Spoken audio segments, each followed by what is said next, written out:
Right, tonight we're really honoured to have Dr. Schwamb with us tonight. Dr. Megan Schwamb, Senior Lecturer at the Astrophysics Research Centre, Queen's University, Belfast. She graduated from the University of Pennsylvania with a BA with distinction in physics in 2006 and went on to study astrophysics at the California Institute of Technology and graduated Master of Science in 2008.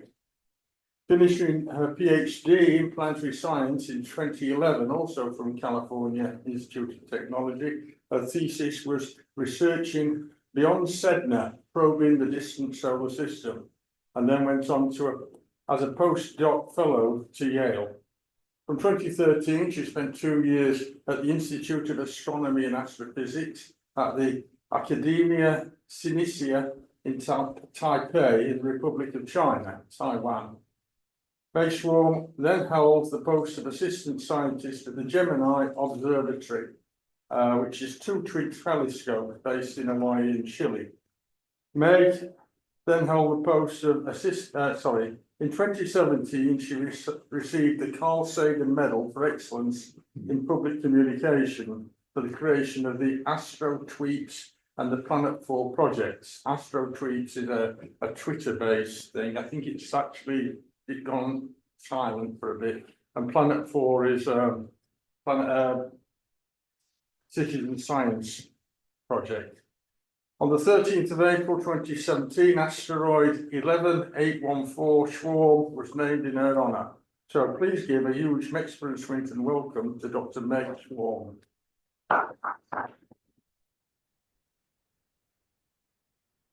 Well, thanks very much for having me. Sorry I can't be there in person, but I'm excited to talk about the sort of the exciting things with the centaurs. Hopefully you can hear me and see my slides, because it does say that screen sharing is paused, but I know that sometimes that happens when you can actually see my slides. So I'll assume you can see them unless you complain at me. So one of the exciting things, I think, especially about being at Queen's, is really working with young researchers. And so a lot of what I'll be showing you is work by my the graduate students in my group, because these days they do more of the research and I do more of the paperwork. But I want to talk to you about particularly the centaurs, because I think it's a really exciting region in the solar system that we don't necessarily talk about as much. So I want to step back for a second before I talk about what are the centaurs, why should we care, to answer maybe the original question of why even study small bodies in the solar system. So why even listen to this talk? Why am I like sort of digging into these small bodies in the solar system? And the real reason is that they are the brick and mortar left over after planet formation, right? It's, so it's the stuff in the skip that you're, seeing outside a house that has just been newly constructed, right? And so by looking through and seeing the bricks and seeing the insulation and the carpet, bits of carpet and wiring, and the roof tiles, you can figure out what went into the house, right? And that's realistically what we're doing. The only difference isn't, again, like if we keep those materials, those refuse from the construction zone, right, left out in the elements, right, they're going to evolve. They still tell us something about what was in the house, but looking at copper wiring, especially in very wet Belfast, 6 months later, outside a brand new house is not going to look the same as the copper wiring in the house, right? And so part of the trick is that we're using objects that have evolved, like, looking at artifacts, right? And unearthing them today, they have changed due to sort of sitting around over history. And so the idea here is that we can get an sense of what's going on and how these objects change themselves, but also sort of be able to take them and try to go back and figure out what was there in the initial primordial disk. And so our best study of planet formation will still and always be our solar system. We can find as many extrasolar planetary systems as we want. And that's, we now know of more sort of extrasolar planets than we do of, objects in the Kuiper belt, like with Pluto right now. But we still don't have the fine detail that we can get by actually being able to look at individual planetesimals. And so for me, this is really the reason to study the small body of the solar system, that, ability to probe back in time, and also get a sense of the active solar system, right? By looking at how these objects have changed from what we think they originally looked like. So, I think just to give you a picture, right, of the inner solar system, right, there's every point on here is a asteroid. And so the solid circles are the orbits of the terrestrial planets, and then the outer one being Jupiter, right? And the asteroids are basically contained within Mars and Jupiter's orbit. There's a whole set of Jupiter asteroids known as Trojans that are sitting on either side of Jupiter, right? Although they're exactly on Jupiter's orbit, they're never come close because they're locked in a mean motion resonance gravitationally with Jupiter. And so we know a lot about the asteroid belt because it's close. It is one of the largest reservoirs of objects. In the outer solar system, now zooming out to show the orbits of the giant planets, right? So the asteroid belt is that blue smudge in the middle. And you've got, Jupiter, Saturn, Uranus, and Neptune. You have the Kuiper belt, sort of every object we know of since the last time I uploaded this was the end of 2023, so a year ago, right? Each one of these dots being, planetesimal, and so showing objects that are coming inward, that are comets, the other objects that are orbiting in the Kuiper belt, so on circular orbits and extended orbits beyond Neptune.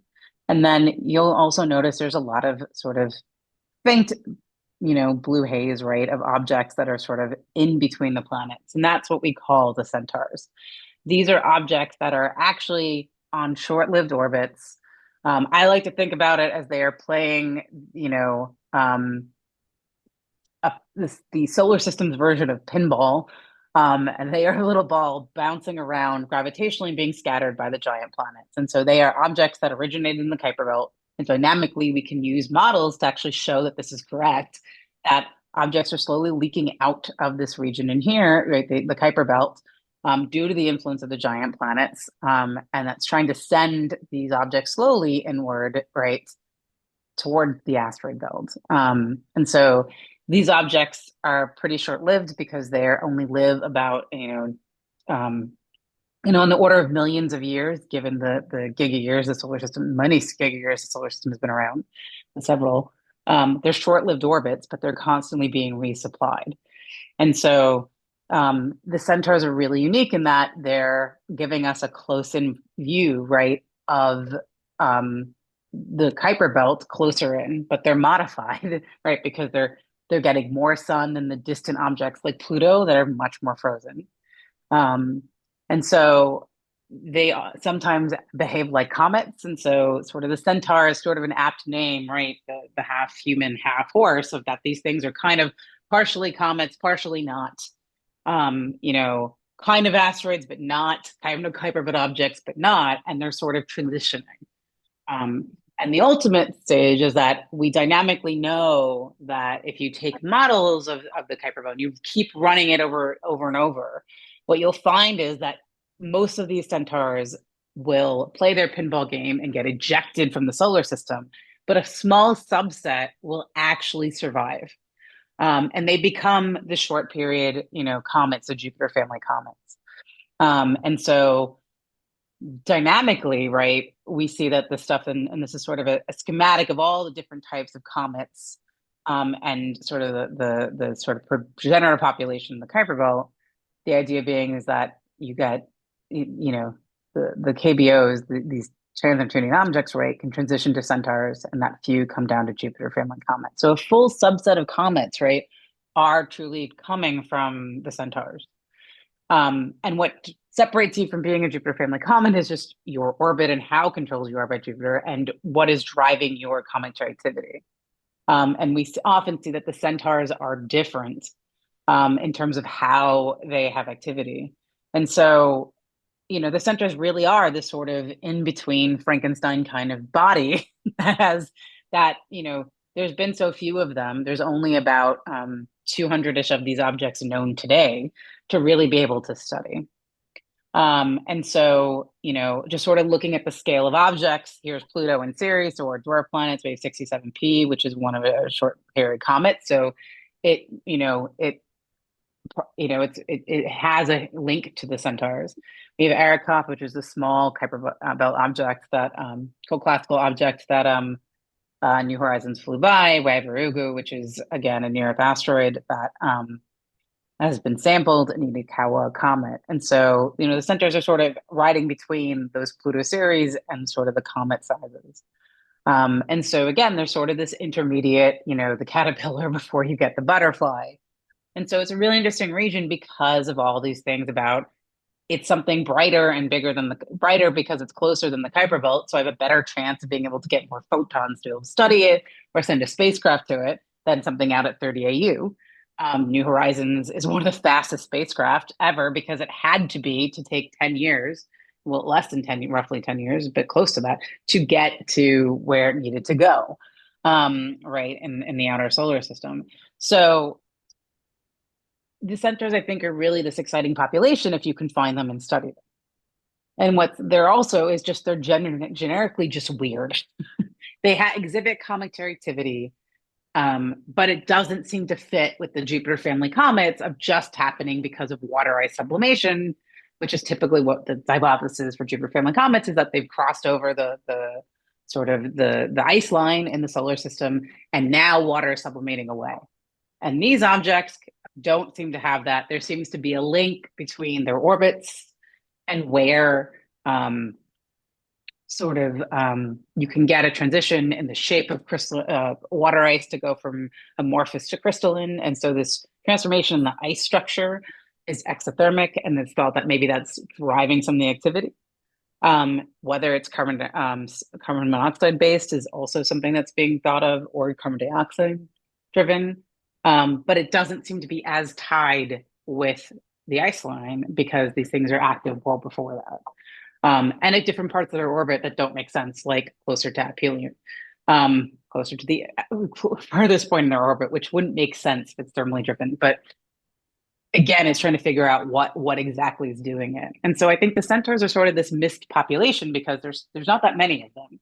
And so we've either kind of focused as planetary astronomers on the asteroids because there's a ton of them, the Kuiper belt because when wide field surveys came out, that was where people, or when digital cameras sort of came into sort of being commonplace, right, on the big telescopes, that kind of pushed people towards that direction because we didn't know there was stuff beyond Pluto in the 90s, right? That was the second Kuiper object was discovered in 1992. And so the centaurs have sort of sit in with some studies, but I think is, people's trying to study the activity, but I think we don't have yet the numbers and the scale to really fully understand both the activity and what's going on. But we will, and we're starting to with wide field surveys. So I just want to highlight, how do we find moving objects? How do we study moving objects? Just in a second to talk about how do you actually find them?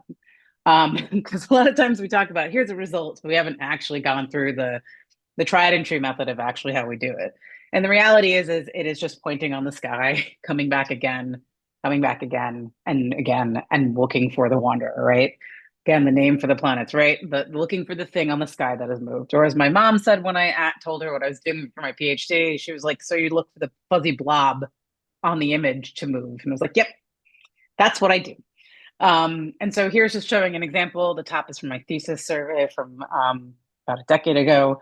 And so the idea is that the circles are around the stars. And so we took 2 observations in a night, separated by an hour, and we came back the next night, 2 observations separated by an hour. And the idea is that, the object on the left didn't move very much. Meg, moved a little bit. Meg, Yes. Can I just interrupt you a moment? We're only seeing your first slide. Oh no, that's not good. Let's see if we can share the entire screen and see if that works now. How's that? Let's see. Gotta love tech. Works when it's great. So let's see if you can see this. That looks better. There we go. Yeah, can you just advance it 1 slide and then reverse it, just so that's lovely. Perfect. So here, so just to show you what cometary activity looks like in an image, this is what it looks like. Again, when I teach, the same things happen, right? So tech is great when it works, but when it doesn't. So thanks for interrupting me. So you get to see some of the slides. More interesting ones are coming up, so we haven't missed much. But the idea here is, right, if you look in this animation, right, we're looking for the object that's moving, right, in the image. And so on the bottom, this is a set of 3 observations taken at night, separated by an hour, and there in the middle is Eris, the most massive icy dwarf planet, sort of moving in the middle. And so again, the idea is, realistically, what we're doing with wide field surveys is taking, observations over and over of the same patch of sky and looking for objects to move. And on the top, it's just that this is over a slightly longer baseline. We're taking 2 observations on the same night. You can see the object slightly move, right? And on the next night, it's not there because it should have moved out of that section of the sky. And so this is typically what we're doing these days, right? The only difference from flying Tombow looking for Pluto is that we're not using a plane comparator and photographic plates. This is all done on CCDs, right? Charge coupled devices, the same stuff that's in our phones, right? And so now we get to be able to do this without solely by eye, by using, automated routines to search through the images to look for the things that are moving between one image and another. So and so we've found a good number of centaurs, but we're only out about 200. And so again, right, being able to really understand how they're active and when they're active, it's hard if you're not getting telescope time to continually observe them to look to see if they're fuzzy like this image, right, or they're something else, or if they look like, one of the stars. And so, we have, I think, in some sense, missed some of, really probing this region because we haven't been able to yet be able to have the ability to really monitor these objects. And so that's very much changed. And as my laptop has told me, it is time to go to sleep. So let me reopen Keynote. Come on, there we go.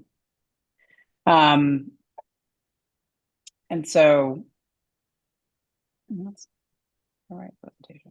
There we go. So one of the things that has happened, right, especially in the past 8 years, has really been the rise of full automated surveys with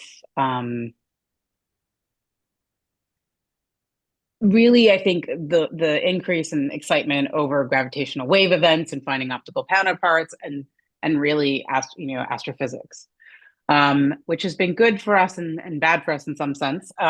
In the sense of everyone's looking for supernovae. But what's nice is that, or they're looking for asteroids that are going to hit the Earth. So there's many small telescopes these days, particularly ATLAS, which is the Asteroid Terrestrial Last Alert System, that are looking for, Earth impactors or potential Earth impactors to be able to give people the most warning. There's also surveys like this Wiki Transient Facility that has been surveying the sky, mainly looking for astrophysical transients. But the idea is that, these surveys have hidden and centaurs in them. And so one of the things that my group has been doing is really looking at what we can see from that data and how those objects are behaving. And we found some interesting sort of things going on in the data set. And so this is just because, again, right, we have the ability to have these CCDs. We have the ability now, right, for many of these telescopes are starting to be automated, especially the smaller ones.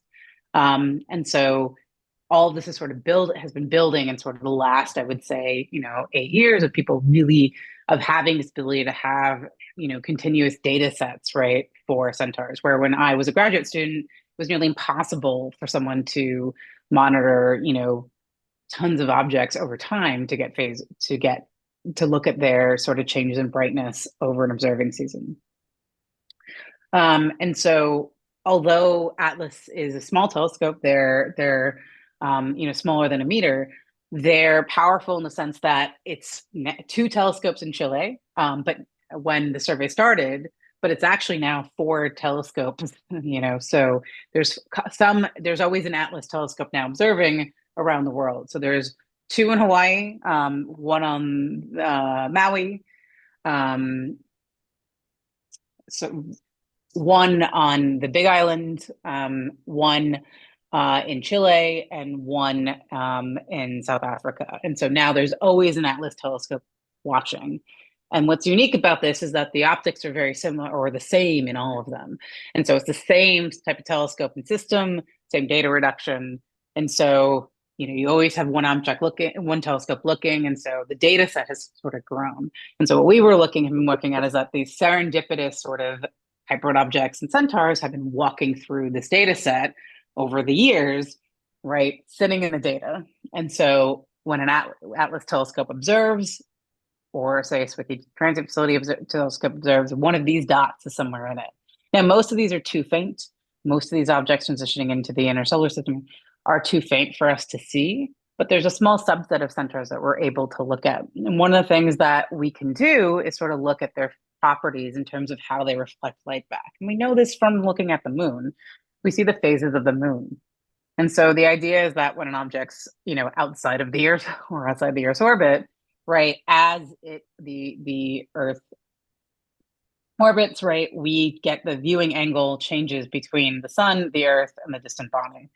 And so that angle changing, right, gives us sort of that different perspective or phase. And so we call this a phase curve when we take sort of the distance effect out from the fact that the object is also moving in distance.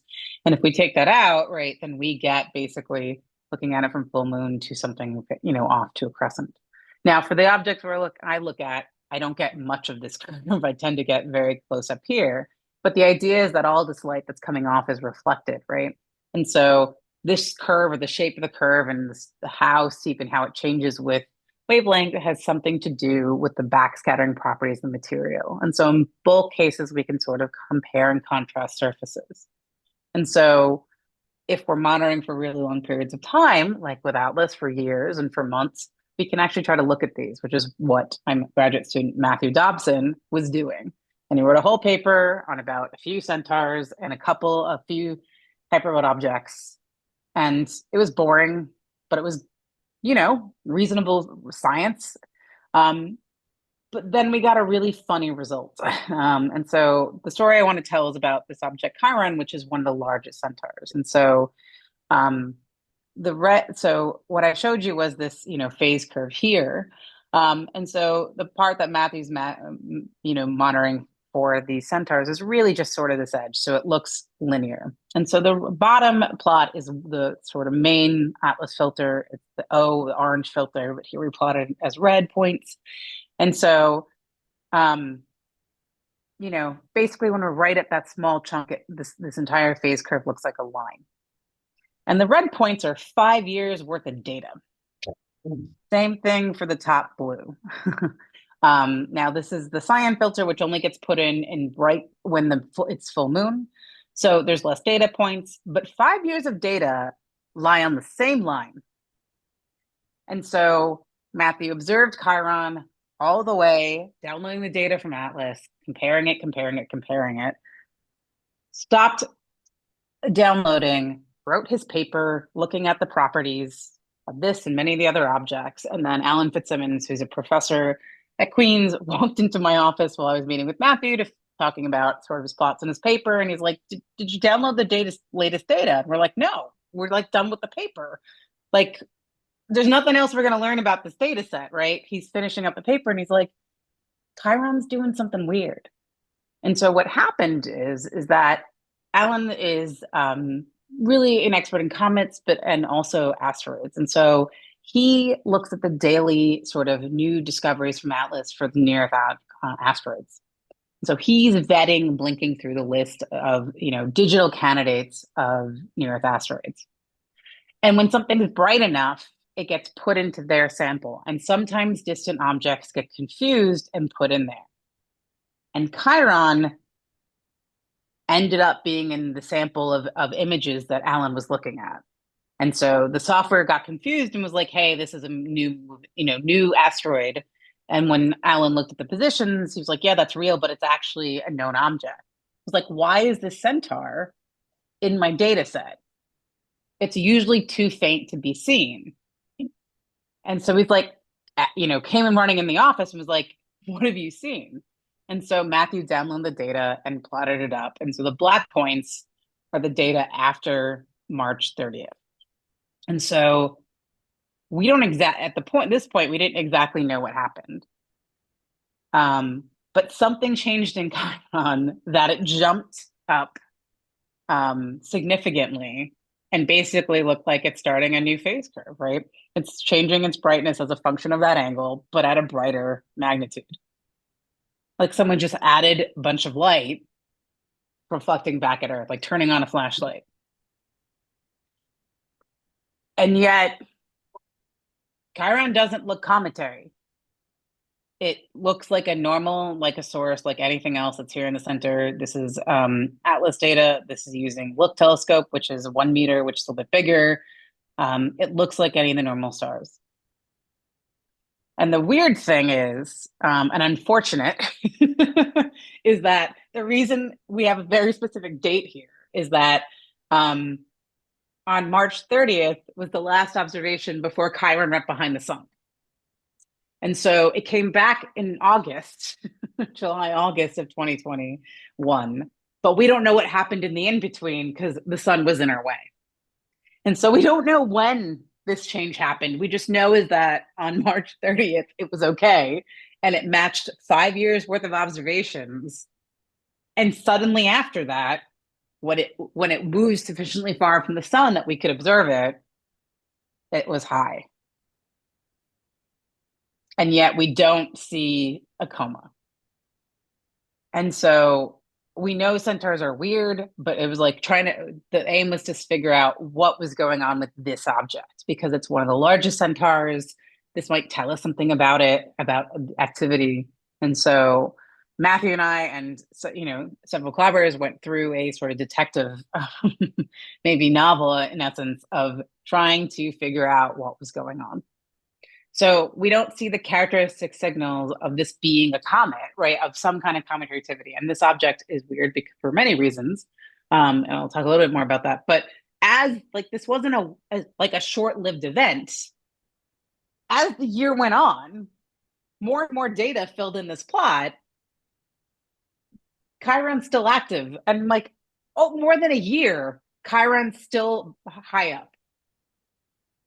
So this wasn't like something that just transitory event that happened and went away. It stayed high. It's still brighter than it should be. So it's not like some weird outburst maybe or something or transit event. It's whatever happened is still going on. And so that's been the weird thing. And so from the ground, right, we've been trying to figure out what's been going on. And so this is just showing it in a different way. I'm just taking out instead of phase curve, showing you this in sort of distance corrected magnitude. So showing the multiple years of data on the top, the phase curve is on the bottom. And what we see is this curve is actually evolving as we got more and more data. So originally I showed the 2022 data, 2021 into 2022, and then the 2022 into 2023 apparition. And so whatever's happening is it's evolving, slowly getting a little bit fainter. And that the sort of, if you sort of look on the top, you see this sort of seesaw pattern. It's because this is the effect of the phase curve. And the problem is we don't know what's going on. So if there's extra dust coming out, then we can't really take that effect out. So we've left it in on the top. And so this is showing you as that effect from sort of the phases of the moon, right, in there. But again, you can tell that the sort of orange, the left half of 2022 doesn't match the green part of 2022. Where if you look at, this season here, they're pretty much symmetric mostly. Same if you look here. And so something's it's clearly evolving, whatever is happening. And we know in the past that Chiron has been active. This is showing sort of brightness over time from Lou and Jewett in 1990, and Chiron jumped in value and jumped back down. And this was due to cometary activity. But they saw a coma. People saw a coma. People saw a fuzzy tail in Chiron. We did not. And so we went to go get bigger telescopes. And it was maybe just we don't have big enough telescopes. So we took the big guns and we went to the 8 to 10 meter class telescope and we stuck the Gemini telescope on it. We convinced them to quickly take some observations. And the left is Chiron in the middle. And here's showing you sort of the shape of the full width half maximum, sort of the shape of the sort of brightness profile compared to background stars. So the gray is sort of showing you the range of background stars, and when we get down to this sort of out to about 3 arc seconds, so this is the distance from the center of your aperture versus the brightness, that when we're 3 arc seconds away, like the stars get really noisy. But if we look in closer, Chiron matches look straight like a star. So again, we're not seeing the COMO that they saw in the 90s. And so what is Chiron doing, right? We expected to see the signatures of this. This is a Hubble Space Telescope image, but this is showing Chiron in the middle and it's sort of fuzzy coma, and yet we don't see that. So whatever is happening, Chiron's keeping it really close to the surface. And so one of our problems has been that Chiron is weird to begin with, and that it has rings. So several of the large centaurs have icy particles orbiting them. And so one of the questions was, could this be the rings? Could this just be that the rings have changed their orientation and they're reflecting more light back at us? And so we want an expedition to try to understand, could it be that? The other option you might think is maybe, again, as Chiron orbits in its orbit, slowly over time, we see different parts of the surface. And so could we have just happened to get a patch that's more icy, more reflective that we can now see, which is over very long periods of time, right? Over the large portions of the orbit, you might see that. And so we see this in the asteroid belt where we can see that phase curve dramatically change, but not keep on evolving. So if we saw a patch that was there and it was reflecting more light back, this would have just stayed the same year after year for a few years, because we would have just like suddenly got enough of that in view. And so we don't think it's a patch on the surface. And so we went looking at the rings. And so there's a model for the rings as they are, or at least a time when they were discovered through occultation. And so they were discovered by really looking for distant object, looking at the Centaur, moving in front of a background star and blinking out the light. And so seeing little blips when the rings pass in front of the star. And so Matthew sort of took all the archival observations, including sort of in the 90s when it was active. So seeing that spike on the right is all of the observations that Matthew put together. So our team put together. And so this sort of black sort of seesaw line is the ring model, or the best fit ring model that fit the previous data of observations. Not great. You can see here, it doesn't do very well with the cometary activity. And they've taken that into account. So they've added sort of an effect for that. So it's not perfect here, but it kind of sort of fits in the general shape. And you can kind of see it doesn't work at all from 2010 onward. So all the archival observations we're able to get in here, this starts deviating. And so, you might argue that like there's a lag maybe here in the model. And so could you convince yourself? Nothing we seem to be able to do can get this ring model to produce this at all. And so the only thing that we think can explain this is cometary activity, when Chiron is at literally the furthest point in its orbit. So the blue line here is showing you when it was at its furthest point in its orbit. This is showing it again over here as well. And so we still think cometary activity. We think is the rings are there. The interesting thing is, while we've been doing our analysis, other people took new observations of Chiron using that occultation effect and seemed to see a change in the structure of the rings. We still don't think that can explain what we're seeing. We think it's sort of chicken and the egg. We think it's that there's cometary activity, which is feeding the ring structure. And that it's so close and being kept and held in, we don't see a coma from Earth. So this was our hypothesis when we published this paper. And in between, a team was studying Chiron with the JWST. And so JWST is really amazing. It is one of the technical, I think, wonders of astronomy, because it's designed to be so cold, right, to really probe into the infrared.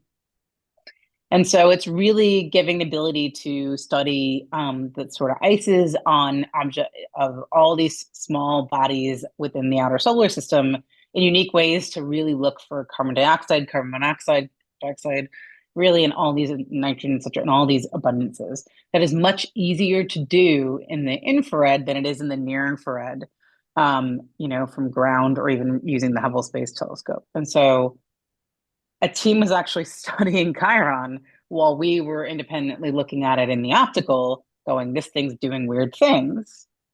And so they noticed that they can see a coma. And so we were right all along. And so it looks like the left is carbon dioxide, that this is maybe, and that we're seeing, there's a lot of carbon dioxide on the surface of Chiron. And so in one band, they hear, and there's just more probing, the sort of the carbon dioxide and the CO, they see this sort of fan-shaped feature. And so if you look on the right, where they don't see an extension, that's what this should look like on the left. And they show sort of that direction, where the solar wind is blowing, and sort of that fan shape sort of roughly follows that direction, which means the solar wind particles and solar radiation are blowing that material. And so the theory we had of why we couldn't see something from the surface was that Chiron is so massive compared to most small comets. It does have the ability to sort of hold on to that coma if it was weak enough, if it wasn't producing so much material that it could keep pushing it away. It might just be enough that it could fall, basically hold it close enough to the surface that we wouldn't see it. And so Chiron is active. It seems to be producing at a rate such that we can't see it from Earth, but only from that brightness change alone. And the interesting thing is that most objects we don't have data like this for, because the surveys that are around today can only see the very brightest centaurs that are running around now to do, whether it's Atlas or looking transit facility, that really have the ability now in like modern times of having multiple years of data. So this is the first time someone spotted cometary activity from the ground without seeing a fuzzy extension. When astronomers find cometary activity, they look for the fuzzy coma and the tail, and go, that's a comet. And so Matthew has shown, right, that you can do this without that by the sudden jump and sustained brightness, right? That's of looking at this sort of using the phase curve, right? That it will deviate because there's extra dust now reflecting back more light, and it will change the slope of this as well. And so the interesting question that I have is how many objects have been doing this, right, that we haven't seen because they didn't have, right, the coma wasn't visible because maybe the activity was weaker, right? But you could definitely see it in the brightness change. And so the answer is I don't know, because we looked in sort of the Atlas data, but there's only a small, I can count in my two hands how many centaurs we can look at. And there's over 200 known.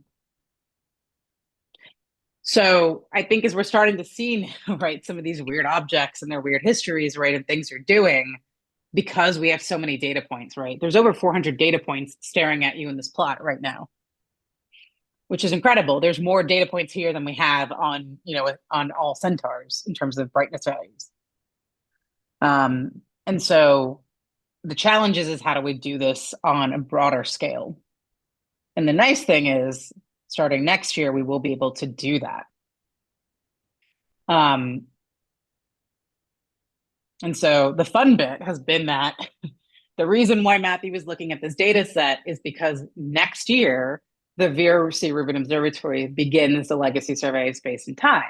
And so Atlas is really a precursor survey in the sense that It's on a smaller telescope, it's a smaller scale data set, but it was a really good, it's getting us prepared for what's coming. So why do I say it's getting us prepared for what's coming is because the LSST, the Legacy Survey of Space and Time, is a survey that Rubin Observatory will do. Rubin Observatory is this 8.63 meter telescope designed with a very wide field camera and mirror. So the mirror actually has its tertiary mirror embedded in the primary. So that's the 8.63. So it's really a 6 meter telescope, even though they claim 8 has the collecting area of a 6 meter telescope. And it's named after Vera C. Rubin because this telescope is designed, really to probe, the structure of dark matter, dark energy, the things that she's helped pioneer, as well as do transients and variable stars, as all astrophysical transients and solar system objects. And so the survey is, literally, I think, going to transform how we do astronomy, because it's going to be the data set that the current generation and next generation astronomers are going to digest for decades. And so just to give you a sense of how much sky it's covering, this is a simulation of one night of the Legacy Survey of Space and Time. Each color is a different filter. So this telescope has, the camera is equipped with 6, or can have 6 filters that can be exchanged in. It has a field of view of 9.6 square degrees. So it's something like 40 full moons fit within that. This is a very fast telescope. I'll show you an animation for it. I learned a human being can't outrun it. So if that telescope is moving at full speed and you were in the dome, you were going to get smacked with it. I've never been in a telescope where I couldn't outrun it because it's designed to move very quickly. And so it's making a movie of the night, of the full southern night sky and some of the northern sky that it can see from Chile. And so it's a big field of view. We've never had basically effectively a 6 meter telescope with, collecting area. And so this is the deepest, widest, fastest survey ever that will be ever done. It's generating about 15 to 20 terabytes of data a night. So we are in the petabyte era of astronomy, right? It's in 6 filters. Most wide field surveys to discover solar system objects are in a single filter, optimized for discovery. So, you might not have heard of the orange filter. It's because it's a weird Atlas filter because it's a combination of V and R to try to get as much photons down. So, and the other thing is, this isn't just a 2-year survey. This survey is going to go on for a decade. So 10 years of observations. So we're not going to just discover solar system objects. We're going to do what Atlas did for Chiron for 10 years. And so the exciting thing is the entire plane of the solar system is within reach of observability from Chile. And so the entire plane of the solar system is going to be surveyed by LSST in the next 10 years. And the first few years, we get most of the solar system discoveries, and then we can go find more. And so the exciting thing is that the mirror has been coded. It's on the telescope. The camera is at Chile. It's ready to be installed on the telescope. The camera is there, right? So it's exciting. It's ready to go. And there's a solar system processing pipeline. So objects like Chiron or all these centaurs will be discovered with this telescope. So the pipeline is is looking for the moving objects every night. And so it's going to it needs 2 observations a night over 6 nights. 2 observations over 3 nights within a 15-day window to discover a solar system object. And all of these objects will be reported to the Minor Planet Center nightly. And so I don't have to go try to find an algorithm to go through these 15 terabytes of data at night. These solar system objects will be there with the photometry and the astrometry. And so we'll have orbits, we'll have brightnesses of these objects. And so one of the cool things is how many solar system objects we get. And roughly it's kind of an order of magnitude more objects. So we expect about 40,000 Kuiper objects. We know about 4,000. For the asteroid belt, it's more like a factor of, 5, not 10, but where finding a large number of objects that we're monitoring for 10 years, hundreds of observations, right, divided out in 6 filters. So you get colors, We're going to get monitoring their brightness. So all those things that we were able to do, Matthew and I were able to do, looking at Chiron, is going to be now applicable to the 200 known centaurs. Every one of them are going to be able to have these observations over 10 years. And we're going to find a lot more. Now, if you notice on this entire list, there's no centaurs. And so I would have ended this talk by giving you a rough answer and saying, well, we roughly think it's this. And the reason why is we didn't have a simulator that included all the effects of the optics and how moving objects work and how they trail on the images and figuring out where the objects are in the sky and whether LSST could observe them. But we do now. And so my group has been working for the past 5 years to build the simulator so that when LSST is on sky, when we're actually getting observations, we can compare the solar system discoveries from LSST and their properties to models of what LSST should find to figure out what our solar system actually looks like, what the intrinsic population looks like. And so we've been able to, so I have a number for you of how many solar system objects there are. But I just want to quickly just show you this telescope moving. And this isn't quite at full speed, but just how quickly. This is not sped up. This is, this is real time, right? How quickly this thing moves. So moving quite fast on sky. And so what we've been able to do is that there are models of how this telescope will observe and weather models that sort of simulate how the observatory will work. And so we've been able to take those models, which are used for planning purposes, to figure out how best to schedule the LSST. And we've built Circa, which is a survey simulator that takes the input from those models, the weather, et cetera, plus everything we know about the survey. In terms of where it observes on sky, the camera footprint for the LSST, the filters, about the detection efficiency, how the software works, plus everything we know about the small body populations. And so you can take any of your favorite solar system populations, if you have a model for the orbits and the colors and the phase curves, and input this into Circa. And it will tell you which objects from your model population and from your simulated survey pointings should have been found. And so this is hot off the presses. This is from my graduate student, Joe Murda, who's been working very hard in trying to get these numbers. This is taking 3 definitions for the centaurs because astronomers, we can't agree on definitions. So we have slightly different definitions of whether you go all the way to Jupiter's orbits, whether you don't go all the way to Jupiter's orbit, where if you go in between. So the green, orange, and blue here are slightly different definitions of centaurs. But using Circa, we've, for the first time, been able to estimate how many centaurs we're going to find. And so we know about 200 today. And so the green is my favorite model for what we should call centaurs. And so it sort of goes from Jupiter's orbit to Neptune. And so the answer is we think about 1,400. 1,400. So 1,400 centaurs by the end of the survey. Within the first year, right, that we're going to get 600 discoveries. So each one of these will have hundreds of observations in different colors. And so we're going to be able to check whether what happened to Chiron is happening to these objects and we just couldn't see it. And so I think that's really exciting that we have, right, going from 200, right, to 1,400 that will be monitored, right, over the 10 years.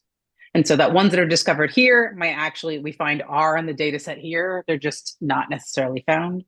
And so this is just when the date of discovery, but many of these objects are in the data with, smaller number of observations than what the discovery pipeline could find, but they're there.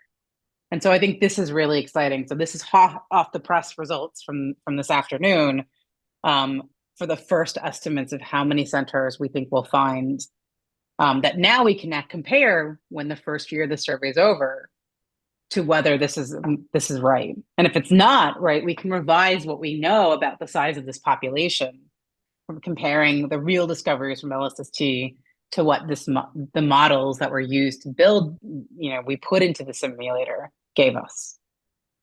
So I think it's going to be a really exciting time because, the LSST is being commissioned right now. This is the photo taken just a few weeks ago from the camera on the commissioning camera on the telescope with all the mirrors, right? Looking back at the engineering team who just finished installing it. And this is the first shot of the on-sky commissioning that's happening right now. So next November is going to be a really exciting time when this telescope turns on. And I think the centaurs have been so, in some ways, sort of ignored as being now the trash of everyone's sort of wide field survey. Really, LSST and the Rubin Observatory is going to be the Centaur discovery and characterization machine. So, and in another year or two or few years, I'll be able to tell you if what we saw in Chiron is commonplace, that we're seeing hidden cometary activity that we just couldn't see.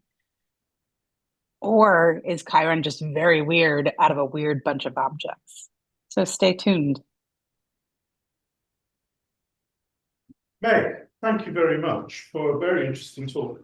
There's been a little bit of chat about the beginning of your talk, because we didn't see any of the slides from the beginning.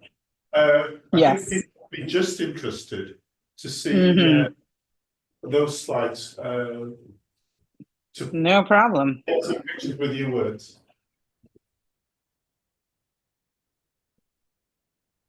So if we could just see the first few slides of your talk again, just to how's that? So again, mainly these are just showing some, general graphics, right, of how, going from decimal disk to the solar system. Again, just showing sort of these blue points, showing the asteroid belt here. Every object, every dot here is an asteroid that we know of. Again, you can see on the sort of left and right the Trojan clouds. The circles being the orbits of the terrestrial planets, with the outer one being Jupiter.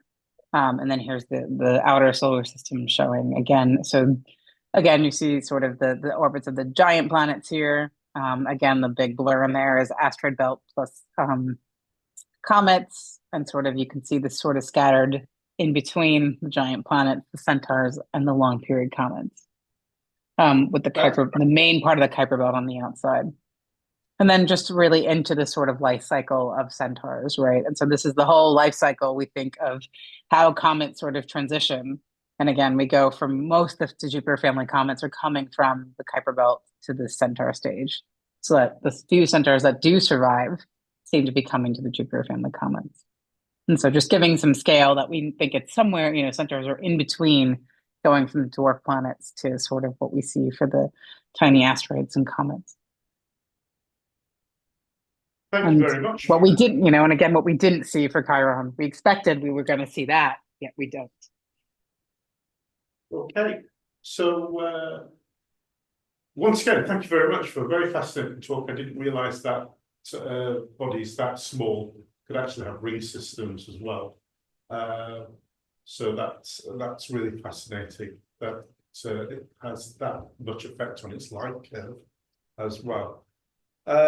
So, ladies and gentlemen, questions as always, a digital hand, please, if you're online. If you're in the room, try and catch my attention somehow. And we're looking for questions. Anybody in the room? I'm not seeing anybody online. Tony Morris. Oh, Tony Morris is waving at me. Hi, excellent, interesting presentation. When you're running your data model against the theory, against the real data coming in from the LSST, will you correct your data model if there's a divergence? Yeah, so there's two ways you can do it. So one of the things that we did is we take our model is a dynamical model based from dynamicists. So they've actually taken the Kuiper belt orbits and then integrated with all the effects of the giant planets. So there's a few knobs we can turn in that, which is the orbits is hard because that's coming straight out of the dynamics. So from the gravitational interactions. But we can change the number of objects, for example, that are in the population. So we can tune some models like that, like how many objects are there, right, of a given size. So if we see less or more objects, right, then we can figure out how many are intrinsically in the population, right, the ones we can't see. We can look at the color fraction, right? So one of the interesting things from Joe is that we have a guesstimate of what the surfaces look like. Some are redder, some are less red, and it seems to be very little effect on the numbers of discovery. That like, yeah, the color, like the brightness changes, but not significantly enough given the scale of discoveries and the fact that LSST discovers in multiple filters, right? One observation is in G, one is in R band, right? And so that kind of washes out, which I thought was going to be a bigger effect. You can also go straight trying to take the observations just fitting, you know, a straight sort of model, right? So you could come up with a radial distribution instead of doing an orbit distribution and come up with a brightness distribution, the absolute, like, you know, a size distribution rather than sort of going off the dynamical model. So there's different ways that we can sort of apply using the survey simulator. And that there's a lot of power in what we don't see. And so, you know, we can compare, right, the orbits and say whether they're similar and drawn from the same population. So if they're not, right, that immediately tells you your model is wrong. So there's all these sort of different things that we can sort of tune in the model or go the other way and sort of build the population sort of going from sort of basic distributions rather than sort of building from an orbit distribution we already think is might be right. In this case, we decide to go off of what we think is right, given that there's some observations of centaurs in wide field surveys that we can use as limits that help at least constrain, you know, our inputs. So they're at least what we think are reasonable. But everything from interstellar objects to the number of interstellar objects that are flying through the solar system to, well, there's a planet 9, right? The survey simulator can help because it'll be able to tell us if the things that, you know, if the particular orbit that planet 9 might be on, should we have seen it? And if we don't, and we're an analysis team, we don't see it, then you might argue it's not there, or it's got to be different from what's predicted. So it's basically a lot of knobs you can tune, and depending on what question you're answering, you might go one of both ways. So right now, it seems like really what we're trying to tune right now is the total number of centaurs, and I think that's kind of the interesting number. But we'll see. So we'll be, you know, all of these numbers, all of this will be able to sort of build from scratch and go both ways. So. Okay, Tony, thank you. Still questions? Graham. The LSST survey, what magnitude is it going down to? Is it going to the same magnitude over the whole sky? Yeah, so it's going to roughly about 24.5, 25 in about R. So I think it's about 24.5, 24.6 in R band, a little bit brighter in G band. So it's, you know, most of the previous surveys, including Pan-STARRS, went to 21. Atlas struggles to get to 20. 20.9 is sort of the very, very edge that you can go to. And so my previous Kuiper Belt survey went to 21. Pan-STARRS went to 21, 21 and a half. And so CTF is again 20th, 21st. So really the fact that we're pushing to 24 is really the big jump. And I think the exciting bit is we get a whole bunch of the objects in the first few years, but we still get objects every year, which is kind of exciting. Okay, great. I'm looking around for questions. I'm not seeing anything online either. I think it's time that we let Meg get on with the rest of her evening and wish her all the best with the Rubin data. Ladies and gentlemen, will you join with me and give Meg a big thanks for Instruments and Society? Thank you. Thank you very much, Meg. Thanks so much.